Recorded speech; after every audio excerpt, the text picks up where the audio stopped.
जय हिंद एवरीवन, स्वागत है आपका वी नेशन ट्रिपल वन के एक नए एपिसोड में, जो आपके लिए लेकर आते हैं दिन भर के टॉप डिफेंस अपडेट्स को। शुरुआत करते हैं एमकेयू से। एमकेयू ने NB3300 night vision binoculars launch किए हैं, जो रात में सैन्य कॉफिलों की विजिबिलिटी बढ़ाने के लिए बनाए गए हैं। ये dual tube night vision system है, जो कम रोशनी और पूरे अंधेरे में भी टारगेट डिटेक्शन, रिकॉग्निशन और आइडेंटिफिकेशन में मदद करते हैं। इसमें हमें स्टेरियोस्कोपिक विजन देखने को मिलता है, जिससे सैनिकों को ज्यादा नेचुरल और तेज प्रक्रिया देने में मदद मिलती है। इसके अलावा इसका मुख्य उद्देश्य व्हीकल ड्राइवर्स की नाइट ब्लाइंडनेस समस्या को खत्म करना है, जो पारंपरिक व्हीकल माउंटेड सिस्टम में आम होती है। ये हेलमेट माउंटेड और हेड माउंटेड दोनों तरीके से इस्तेमाल किया जा सकता है। आमतौर पर अगर हम बात करें सिस्टम की, तो ये सिस्टम हैंड हेल्ड मोड में भी ऑपरेट किया जा सकता है, यानी कि जो कॉन्वॉय सिक्योरिटी हो गई, टैक्टिकल ऑपरेशंस हो गए और नाइट ड्राइविंग है, उसके लिए इसको ऑप्टिमाइज किया गया है। इसका मुख्य तौर पर इस्तेमाल स्पेशल फोर्सेज ऑपरेशन में, नाइट ड्राइविंग जो कि टफ टेरेन में होती है उसमें, और सर्च एंड रेस्क्यू मिशन में किया जा सकता है।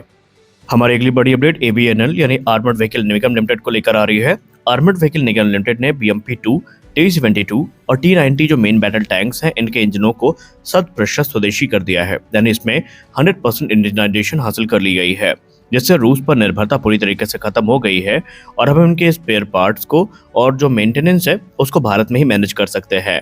बेसिकली यहाँ पर BMP-2 सारथ का UTD-20 engine, T-72 main battle tanks का जो V46-6 इंजन है और T-90 भीष्म का जो V92S2 इंजन है, इसको हमने इंडिजनाइज किया है। इसके मुख्य फायदे ये हैं कि स्पेयर पार्ट्स की लगातार उपलब्धता बनी रहेगी। इसके अलावा पूरी तरीके से भारत में रिपेयर और ओवरहॉल पॉसिबल हो पाएगा, और इसके अलावा ये बेसिकली विदेशी जो खर्च हमारा होता है उसमें कमी लाएगा, और जो ऑपरेशनल रेडीनेस है वो ज़्यादा अच्छी रहेगी।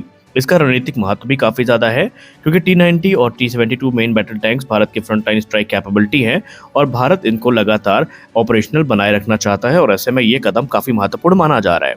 हमारी अगली बड़ी रिपोर्ट जो सामने निकल के आ रही है, वो बेसिकली निकल के आ रही है advance manufacturing technology development centre, जिसको हम लोग AMTDC के नाम से जानते हैं, उनके तरफ से। AMTDC ने एक रोबोटिक वेल्डिंग सिस्टम विकसित किया है, जो कि सुपरसोनिक एयरक्राफ्ट जैसे कि भारतीय नौसेना के MiG-29 के हो गए, इनके लिए ये विकसित किया गया है। समस्या पहले ये थी कि एयरक्राफ्ट में जब रिपेयर का काम आता था तो एयरक्राफ्ट को हैंगर में ले जाना पड़ता था, और ये प्रोसेस काफ़ी स्लो और टाइम कंज्यूमिंग होता था। और एयरक्राफ्ट में आप सब जानते हैं कि स्पेस और टाइम की बड़ी समस्या होती है, तो वहीं पे ऑन साइट रिपेयर के लिए समाधान निकाला गया है, जहां पर रोबोटिक आर्म कॉम्प्लेक्स एरियाज में भी वेल्डिंग कर सकता है। एयरक्राफ्ट को रिलोकेट करने की जरूरत नहीं पड़ती। इसका मुख्य फायदा यह है कि डाउन टाइम काफी कम होगा, फास्टर टर्न अराउंड देखने को मिलेगा, हाई प्रिसीजन और कंसिस्टेंट जो वेल्डिंग क्वालिटी है वो हमें देखने को मिलेगी, और एयरक्राफ्ट जैसे चैलेंजिंग एनवायरनमेंट में भी ये काम कर पाएगा। इसके जो मुख्य फीचर है उसमें हमें एक मोबाइल रोबोटिक प्लेटफॉर्म देखने को मिलता है, आर्टिकुलेटेड रोबोटिक आर्म देखने को मिलती है, एडवांस कंट्रोल सिस्टम देखने को मिलते हैं, और सेमी ऑटोनोमस ऑपरेशन मोड भी हमें देखने को मिल जाते हैं। इसे बेसिकली एयरक्राफ्ट रेडीनेस और मिशन एफिशिएंसी में एक बड़ा इंप्रूवमेंट माना जा रहा है, और इससे एरोस्पेस मेंटेनेंस में एक बड़ा टेक्नोलॉजिकल अपग्रेड भी आया है। हमारी अगली बड़ी अपडेट भारत की स्वदेशी कंपनी अंजनी टेक्नोप्लास्ट को लेकर आ रही है। अंजनी टेक्नोप्लास्ट ने अस्त्र मार्क 1 बियॉन्ड विजिबल मिसाइल के लिए एक प्रेशराइज मिसाइल कंटेनर विकसित किया है। यह सिर्फ स्टोरेज नहीं है, बल्कि हाईटेक सिस्टम है।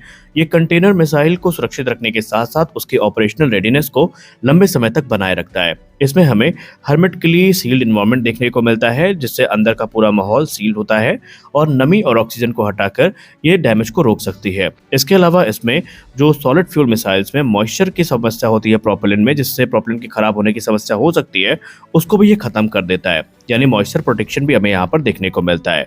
और क्योंकि ये 99% तक शॉक को एब्जॉर्ब कर सकता है, तो ट्रांसपोर्टेशन के दौरान जो मिसाइल के सेंसिटिव सिस्टम है वो भी सुरक्षित रहते हैं। और यहाँ पर ये ड्रॉप टेस्ट सर्टिफाइड भी है, यानी हैंडलिंग एक्सीडेंट अगर हो जाता है तो ऐसे में मिसाइल के सर्वाइवल के चांसेस काफ़ी ज़्यादा होते हैं। इसके अलावा इसमें हमें प्रेशर गेज सिस्टम देखने को मिलता है, ताकि प्रेशर गिरने पर हमें वार्निंग मिल सके, और भी बहुत सारे एडवांस फीचर्स हैं जो यहाँ पर देखने को मिलते हैं। हमारी अगली बड़ी अपडेट सैफरान को लेकर आ रही है। सैफरान ने अपने ASM LIR यानी precision guided rocket assisted bomb का एक नया वेरिएंट टेस्ट किया है, जो इलेक्ट्रॉनिक वॉरफेयर के खिलाफ काफी मजबूत माना जाता है। यहाँ पर बेसिकली लेजर और इंफ्रारेड सीकर का हमें कॉम्बिनेशन देखने को मिलता है, जो जैमिंग और GPS इंटरफेरेंस में भी बेहतर काम करता है। 3 सफल टेस्ट फायरिंग इसकी की जा चुकी है, यानी अब ये प्रोडक्शन के लिए रेडी है। इसके क्रम से हमें अलग अलग 3 वेरिएंट देखने को मिलेंगे।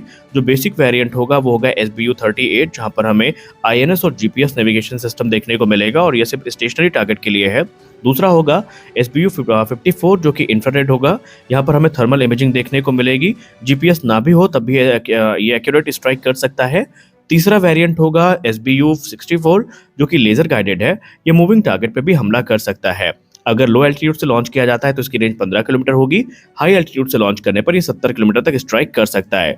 इसके अलावा हमें जो एडवांस वेरिएंट है ASM हैमर का XLR वो भी देखने को मिला है, जिसकी रेंज 150 से लेकर 200 किलोमीटर तक बढ़ाई गई है और ये 250 किलोग्राम और 1000 किलोग्राम वेरिएंट में देखने को मिलेगा और ये भी मल्टीपल गाइडेंस ऑप्शन के साथ देखने को मिलने वाला है।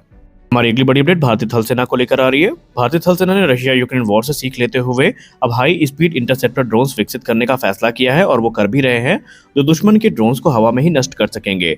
आज के युद्ध में सस्ते और बड़ी संख्या में जो ड्रोन बनाए जाते हैं वो एक बड़ा खतरा है और जो पारंपरिक एयर डिफेंस सिस्टम है जिसमें मिसाइल और गन्स हो गई, वो छोटे ड्रोन के लिए काफी महंगे और इनएफिशिएंट साबित होते हैं और जो दो देश ड्रोन को जल्दी नहीं गिरा पाते वो बैटलफील्ड एडवांटेज को खो देते हैं और इसीलिए इंडियन आर्मी इस समय ड्रोन वर्सेस ड्रोन सिस्टम को तैयार कर रही है। अलग अलग मिशन के लिए जो मल्टीपल इंटरसेप्टर ड्रोन्स हैं वो देखने को मिलेंगे।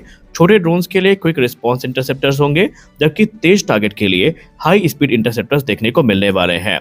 इसमें हमें हाई स्पीड और रैपिड लॉन्च कैपेबिलिटी देखने को मिलेगी, ऑटोनोमस टारगेटिंग देखने को मिलेगी, क्लोज रेंज प्रिसीजन अटैक देखने को मिलेगा और जो स्वाम अटैक है उसको हैंडल करने की जो क्षमता है वो देखने को मिलने वाली है। और इस समय ये अंडर डेवलपमेंट है और ये हमारे लिए कॉस्ट इफेक्टिव भी होने वाले हैं। यानी कि भारतीय थल सेना अब खुद को फ्यूचर वॉरफेयर के लिए शिफ्ट कर रही है और उसकी तैयारियां भी शुरू कर चुकी है।